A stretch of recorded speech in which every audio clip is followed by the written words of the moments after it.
জয়গুরু। পরম প্রেমময় শ্রী শ্রী ঠাকুরের রাতুল চরণে শতকোটি প্রণাম। শুরু করছি আজকের আলোচনা। তখন ছিল স্বদেশী আন্দোলনের যুগ। রাজনৈতিক আন্দোলনের ঘাত প্রতিঘাতে উত্তাল হয়ে উঠেছিল সমগ্র বাংলাদেশ। এই বিক্ষুব্ধ রাজনৈতিক পরিস্থিতির মাঝে ঠাকুর প্রবর্তিত হরিনাম সংকীর্তন ও সৎ নাম প্রচারের বন্যায় ভেসে যাচ্ছিল সমস্ত দেশ। এমন সময় পুলিশের নজর পড়ল ঠাকুর প্রতিষ্ঠিত আশ্রমগুলির উপর। পুলিশের ধারণা, স্বদেশী আন্দোলনের সঙ্গে সক্রিয়ভাবে যুক্ত এমন অনেক বিপ্লবী ঠাকুরের আশ্রমগুলির কোনো না কোনো একটির সঙ্গে যুক্ত। তারা ঠাকুরের কাছে নিয়মিত যাতায়াত করে এবং পুলিশের চোখে ধুলো দেবার জন্য কীর্তনে মেতে ওঠে। মোক্তার অশ্বিনী কুমার বিশ্বাস ও মোক্তার বীরেন্দ্রনাথ রায় উভয়েই ছিলেন তৎকালীন কুষ্টিয়ার বিপ্লবীদের নেতা এবং স্বদেশী আন্দোলনের পাণ্ডা। আবার তারা একই সঙ্গে ছিলেন ঠাকুরের অন্তরঙ্গ ও স্নেহভাজন ভক্ত। এদের গতিবিধির উপর পুলিশ সর্বক্ষণ কড়া নজর রেখে চলত। এমনকি ঠাকুরের দরবারে ও কীর্তনাসরে পুলিশ মোতায়েনও থাকত। পুলিশ এই সন্দেহ করত যে ঠাকুর হয়তো বিপ্লবীদের কাজকর্ম সমর্থন করেন, তাই তারা ঠিক করেছিল ঠাকুরের হরিনাম সংকীর্তনের দলগুলি ভেঙে দেবে। অবশেষে একদিন কুষ্টিয়ার ডিএসপি নিজেই উকিল প্রফুল্লচন্দ্র রায়ের বাড়িতে ঠাকুরের সঙ্গে সাক্ষাৎ করতে উপস্থিত হন। ডিএসপি ঠাকুরকে যথাবিধি সম্ভ্রমের সঙ্গে বলেন, দেখুন, আপনাকে আমরা অতিশয় সজ্জন মহান ব্যক্তি বলে জানি। আপনার প্রতি আমাদের খুবই ভক্তি বিশ্বাস আছে, কিন্তু যারা আপনার কাছে যাতায়াত করে তাদের মধ্যে কয়েকজন পলিটিক্যাল সাসপেক্ট বা সন্দেহভাজন বিপ্লবী আছে। আমাদের বিবেচনায় আপনার সঙ্গে তাদের মেলামেশা করতে দেওয়া উচিত নয়, তাতে পুলিশ আপনাকে সন্দেহ করতে পারে। ডিএসপি সাহেবের কথা শুনে ঠাকুর বিনীতভাবে বললেন, দেখুন দাদা, আমার কাছে তো অনেক লোকই নিত্য যাতায়াত করে। তাদের মধ্যে কে বিপ্লবী বা আপনাদের সন্দেহভাজন ব্যক্তি তা আমি কি করে জানবো?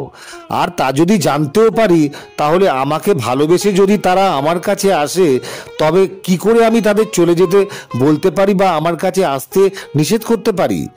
তাতে আমার ভাগ্যে যা থাকে তা হোক। সেদিন ঠাকুরের সঙ্গে এইসব কথাবার্তার পর ডিএসপি সাহেব চলে গেলেন। সেই থেকে পুলিশ ঠাকুর ও তার কীর্তন দলের উপর কড়া নজর রেখে চলতে লাগলো। কিন্তু পুলিশের লোকেরা ঠাকুরের আলাপ আলোচনা ও কার্যকলাপ বিচার বিবেচনা করে তার প্রেম, প্রীতি, সরলতা, সততা প্রভৃতি সদ্গুণ ও চরিত্র মাহাত্ম্যের পরিচয় পেয়ে আশ্চর্য হয়ে গেল। সন্দেহভাজন ব্যক্তিদের গতিবিধির উপর লক্ষ্য রেখেও তারা তাদের মধ্যে বিশেষ দোষ খুঁজে পেল না। তারা বুঝতে পারল ঠাকুরের মতো প্রেমিক ও মহান ব্যক্তির প্রভাবেই তাদের জীবন ও চরিত্রের আমূল পরিবর্তন সম্ভব হয়েছে। পুলিশ তখন সন্দেহভাজন ব্যক্তিদের নামের তালিকা থেকে অশ্বিনী কুমার ও বীরেন্দ্রনাথের নাম দুটি কেটে দিল। এই পুলিশদের মধ্যে অনেকে ঠাকুরের গুণে মুগ্ধ হয়ে তার মহিমা প্রচার করতে লাগলো এবং সৎ নামে দীক্ষা গ্রহণ করে শ্রী ঠাকুরকে শ্রী শ্রী গুরু পদে বরণ করে ধন্য হলো। সেখানে ঠাকুরের কুষ্টিয়ায় অবস্থানকালে জ্ঞানচন্দ্র বিশ্বাস নামে জনৈক পাদ্রী ও ঠাকুরের মধ্যে আধ্যাত্ম বিষয়ে নানা আলাপ আলোচনা চলত। ঠাকুরের উদার মতবাদ ও প্রেম ভক্তি দেখে মুগ্ধ হয়ে যেতেন পাদ্রী সাহেব। একদিন এক স্বনির্বন্ধ অনুরোধের মাধ্যমে রাজি করিয়ে ঠাকুরকে জ্ঞানবাবু তাদের গির্জার প্রার্থনা সভায় যোগদানের জন্য নিয়ে গেলেন। সেই সময় এক আশ্চর্য ব্যাপার ঘটল। গির্জার প্রাঙ্গণে প্রবেশ করা মাত্র ঠাকুরের ভাব বিকার দেখা দিল। স্থির নিষ্পন্দ অপলক দৃষ্টিতে গির্জার দিকে কিছুক্ষণ তাকিয়ে থাকার পর তিনি ভাববিহ্বল অবস্থায় মাটিতে পড়ে গেলেন এবং প্রভু যিশু বলে গড়াগড়ি দিতে লাগলেন। ঠাকুরের এই মহাভাব দর্শন করে জ্ঞানবাবু ও উপস্থিত যিশু ভক্তগণ অতিশয় চমৎকৃত ও মুগ্ধ হলেন। যিশুগত প্রাণ ঠাকুরের চরণে আন্তরিক শ্রদ্ধা নিবেদন করলেন। অন্য একদিন ঠাকুরের শ্রীমুখ থেকে নির্গত যিশু সম্পর্কিত বাণী শুনে কীর্তনে উপস্থিত জ্ঞানবাবু ও যিশু ভক্তগণ আরো শ্রদ্ধাবান হয়ে উঠলেন ঠাকুরের প্রতি। কীর্তন করতে করতে সেই সময় ঠাকুরের ভাব সমাধি হয়, আর সেই অবস্থায় ঠাকুরের মুখ থেকে যিশু বিষয়ক কতগুলি বাক্য বেরিয়ে আসে। তিনি বলেন, প্রেম প্রেম প্রেম, দুঃখ কষ্ট যা কিছু আছে সব মুছে যাক, ভালোবাসাই জীবন, তাই যিশু অকলঙ্ক চরিত্র, তোমরা যিশুর পুজো করবে না ভাই? তখন কীর্তনে উপস্থিত জ্ঞানবাবু ও অন্যান্য যিশু ভক্তরা ঠাকুরের যিশুর প্রেম ও যিশুর প্রতি ভক্তি বিশ্বাস দেখে বিস্মিত হলেন এবং তার চরণে প্রণতি জানিয়ে নিজেদের ধন্য মনে করলেন। একদিন হিমায়তপুরকে কেন্দ্র করে ঠাকুরের হরিনাম সংকীর্তন ও সৎনাম প্রচারের আন্দোলন গড়ে ওঠে। সেই আন্দোলনের ধারা ক্রমে ক্রমে শতমুখী হয়ে সারা দেশে ছড়িয়ে পড়ে। বড়ইচারা গ্রামের রাধারমন জোয়ারদার ওই গ্রামে কীর্তন ও নাম প্রচারের এক বৃত্তান্ত কয়েকটি ঘটনা সহ নিখুঁতভাবে বিবৃত করেন। তিনি বলেন, 1323 সনের 27 চৈত্র ঠাকুর তখন কুষ্টিয়ায় ছিলেন। একবার আমাদের বড়ইচারা গ্রামে ঠাকুরের উপস্থিতিতে এক কীর্তন অনুষ্ঠানের কথা হলো। ওই দিন সকালে 9টার ট্রেনে ঠাকুর, অশ্বিনী কুমার বিশ্বাস, বীরেন্দ্রনাথ রায়, কিশোরী মোহন দাস, সতীশচন্দ্র গোস্বামী, মহারাজ অনন্তনাথ রায় এবং কুষ্টিয়ার কয়েকজন গণ্যমান্য উকিল, মোক্তার, ডাক্তার, ব্যবসায়ী প্রভৃতি প্রায় 50 থেকে 60 জনকে নিয়ে আমি, আমার বর্দা সতীশচন্দ্র জোয়ারদার ও আমার স্ত্রী বড়ইচড়া রওনা হলাম। খোকসা স্টেশনে নামার পর ঠিক হলো ঠাকুর সমসপুর গ্রামে আশুতোষ ঘোষের বাড়ি হয়ে আমাদের বাড়িতে আসবেন। এদিকে আমরাও অন্যান্য সকলে বড়ইচড়া রওনা হলাম এবং বেলা 12টার সময় পৌঁছলাম। আমার মেজদা তখন সপরিবারে বাড়িতে থাকতেন। শ্রী ঠাকুর তার ভক্তবৃন্দ নিয়ে আমাদের বাড়িতে আসছেন শুনে আমার মেজদা দারুণ রেগে গেলেন। তিনি বললেন, ঠাকুর ভক্তবৃন্দ নিয়ে আমাদের বাড়ি আসছেন, সে তো সৌভাগ্যের কথা, কিন্তু আমাকে আগে থেকে এ কথা জানালি না কেন? এই ভর দুপুরে আমি এতগুলি লোকের খাওয়া দাওয়ার ব্যবস্থা কিভাবে করব? হাট ছাড়া গ্রামের মধ্যে তরিতরকারি কোথাও পাওয়া যায় না। খোকসা জানিপুরের বাজারও 5-6 মাইল দূরে। এমন অসময়ে আমি কি ব্যবস্থা করব? মেজদা যখন এইসব অনুযোগ করছে ঠিক তখনই ঠাকুর ভক্তবৃন্দের সঙ্গে নাম করতে করতে আমাদের বাড়ি এসে উপস্থিত হলেন। ঠাকুরকে একবার দর্শন করেই শান্ত হয়ে গেলেন মেজদা। আমি তখন তাকে বললাম, দয়াল ঠাকুর যখন স্বয়ং উপস্থিত আছেন তখন চিন্তার কোনো কারণ নেই, তার দয়ায় সব কিছুর ব্যবস্থা হয়ে যাবে, তিনিই দয়া করে আমাদের মান রক্ষা করবেন। মেজদা এই কথায় বাড়ির ভিতরে মেজ বৌদির কাছে গিয়ে পরামর্শ করতে লাগলো। মেজ বৌদি বললেন, বাড়িতে চাল ডালের অভাব হবে না, তবে তরিতরকারি ও ভদ্রলোকদের আহারের উপযোগী দই, দুধ, মিষ্টান্ন এসব ঘরে নেই। আমি বললাম, ঘরে যা আছে তাই দিয়ে দয়াল ঠাকুরের কাছে মনে মনে প্রার্থনা জানিয়ে রান্নার কাজ আরম্ভ করুন, তারপর তার ইচ্ছায় যা হবার হবে। আমাদের বাড়ি সংলগ্ন পূজা মণ্ডপে তখন কীর্তন শুরু হয়ে গেছে। গ্রামে বহু লোক এসে সেই কীর্তনে যোগ দিয়েছে। মহারাজ গোসাই বাবা ও কিশোরীদা প্রচণ্ড বিক্রমে কীর্তন পরিচালনা করছেন।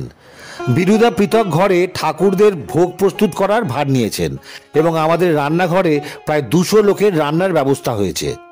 আমি তখন কিছুক্ষণের জন্য কীর্তনে যোগ দেবার পর বৈঠকখানার দালানে কয়েকজন অতিথির সঙ্গে কথা বলছিলাম। এমন সময় দেখলাম কয়েকটি লোক মাথায় তরিতরকারির ঝাঁকা নিয়ে সামনের পথ দিয়ে যাচ্ছে। আমি তাদের এত বেড়াতে দেখে এর কারণ জিজ্ঞেস করলাম। তারা বলল, আজ বাজারে যেতে দেরি হয়ে গেছে বলে গ্রামের মধ্যে ঘুরে ঘুরে ওই সব মাল বিক্রি করব। আমি তখন সঙ্গে সঙ্গে টাকা দিয়ে তাদের কাছ থেকে সব তরিতরকারি নিয়ে নিলাম। কি আশ্চর্যের কথা, কিছুক্ষণ পরেই দেখি 2 জন ময়রা ও 2 জন গোয়ালা 2 টিন রসগোল্লা ও 2 হাঁড় দুধ নিয়ে যাচ্ছে। আমি তখন তাদের কাছ থেকেও সব দই মিষ্টি কিনে নিলাম। দয়াল ঠাকুরের মহিমা দেখে আমি সত্যি সত্যি বিস্ময়ে অভিভূত না হয়ে পারলাম না। আমি সঙ্গে সঙ্গে মেজদাকে গিয়ে জানালাম, ঠাকুরের মাহাত্ম্যের সবকিছু ব্যবস্থা হয়ে গেছে, এখন ঠাকুরের ভোগ যাতে যথাশীঘ্র সুচারুরূপে হয় তার ব্যবস্থা করুন। মেজ বৌদিও আমার কথা শুনে আশ্চর্য হয়ে গেলেন, কারণ গ্রামে থেকে কোথাও না গিয়ে এত সব জিনিসের ব্যবস্থা হয়ে যাবে এ কথা তিনি ভাবতেই পারেননি। আমি এবার কীর্তনে যোগদান করব বলে মনে মনে ভাবছি, এমন সময় এক দীর্ঘাকৃতি হিন্দুস্তানি যুবক হাতে পাকা বাঁশের লাঠি, কোমরে চাপরাশ ও মাথায় পাগড়ি আমাদের বাড়িতে এসে উপস্থিত হলো। সে আমার কাছে এসে হিন্দি ভাষায় জানালো তার মালিক এস্টেটের কাজে এ গ্রামে এসেছে, তার খাওয়া দাওয়ার ব্যবস্থা করতে হবে। আমি তাকে বললাম, বাঙালি ব্রাহ্মণ রান্না করছে, ঠাকুরের ভোগ হবে, বহু লোক প্রসাদ পাবে এবং তুমিও প্রসাদ পাবে। আমার কথা শুনে হিন্দুস্তানি যুবকটি বলল, সে বাঙালি ব্রাহ্মণের রান্না খায় না, তার জন্য পৃথক রান্নার ব্যবস্থা তখন সম্ভব নয় বলে আমি তাকে দুধ, চিড়ে, মিষ্টি খাবার অনুরোধ করলাম। সে তাতে রাজি হলো। এরপর হিন্দুস্তানি যুবকটি বারান্দায় দাঁড়িয়ে কীর্তন শুনছিল। শুনতে শুনতে তার মধ্যে ভাবের আবেশ ঘটে। সে তখন কোন হ্যায় বাঙালি গুরু এই কথা বলে নিজেই কীর্তনে ঝাঁপিয়ে পড়ল। তুমুল ভাবে কীর্তন ও নৃত্য করতে করতে একসময় ভাবে উন্মত্ত অবস্থায় যুবক মাটিতে পড়ে গেল এবং মৃগীরোগের মতো হাত পা খিঁচতে লাগলো। আমি তখন ছুটে গিয়ে তাকে সুস্থ করে তুললাম। পরে আঙিনায় বিছানা করে তাকে শুইয়ে দিলাম। কীর্তনের পর সবাই বিশ্রাম করে স্নান করতে গেল। বিরুদা ঘরের দালানে ঠাকুরের ভোগের ব্যবস্থা করে দিলেন। ঠাকুরের আহার আদি শেষ হলে সকলে ভোজনে বসলো। আমি তখন বাইরের বাড়িতে গিয়ে দেখলাম হিন্দুস্তানি যুবকটি স্নান করে বসে আছে। সে তখন নিজে থেকে তার প্রসাদ খাওয়ার ইচ্ছার কথা জানালো। আমি তখন তাকে নিজে থেকে তার প্রসাদ খাওয়ার জন্য ঠাকুরের ভোগের প্রসাদ এনে দিলাম। বুঝলাম ঠাকুরকে দর্শন করে তার প্রভাবে লোকটির মনোভাবের পরিবর্তন হয়েছে। এই হিন্দুস্তানি যুবক মহারাজ মনীশচন্দ্র নন্দী এস্টেটের হাবাসপুর কাছারিতে বরকন্দাজের কাজ করত। তার নাম ছিল রতনলাল। পরে চাকরি ছেড়ে দিয়ে সৎনামে দীক্ষিত হয়ে কুষ্টিয়ায় গিয়ে ঠাকুরের সংস্পর্শে এসে নাম প্রচারের কাজে আত্মনিয়োগ করে। আজকের মতো আলোচনা শেষ করলাম। আপনাদের কাছে আমার অনুরোধ, আমার এই চ্যানেলটি দেখবেন এবং শ্রী শ্রী ঠাকুরের আদর্শ ও বাণী আরও অনেক মানুষের কাছে পৌঁছে দেবেন। ভিডিওটি দেখে যদি আপনাদের ভালো লাগে তাহলে লাইক করবেন আর কমেন্টের মাধ্যমে আপনাদের মতামত জানাতে ভুলবেন না। আর হ্যাঁ, যারা এখনো আমার চ্যানেলটি সাবস্ক্রাইব করেননি তারা এখনই সাবস্ক্রাইব করুন এবং বেল আইকনটি ক্লিক করুন, যাতে ভবিষ্যতে নতুন ভিডিওর আপডেট আপনি সঙ্গে সঙ্গে পেয়ে যান। আর আপনারা যদি মনে করেন আমার এই ভিডিওটি অন্যদের জীবনেও প্রভাব ফেলতে পারে তাহলে এটি শেয়ার করুন। আর আমরা সবাই মিলে আসুন ঠাকুরের বাণী, ঠাকুরের আদর্শ, ঠাকুরের জীবনের কাহিনী সারা পৃথিবীতে ছড়িয়ে দিই। ভালো থাকবেন, পাশে থাকবেন। জয় গুরু।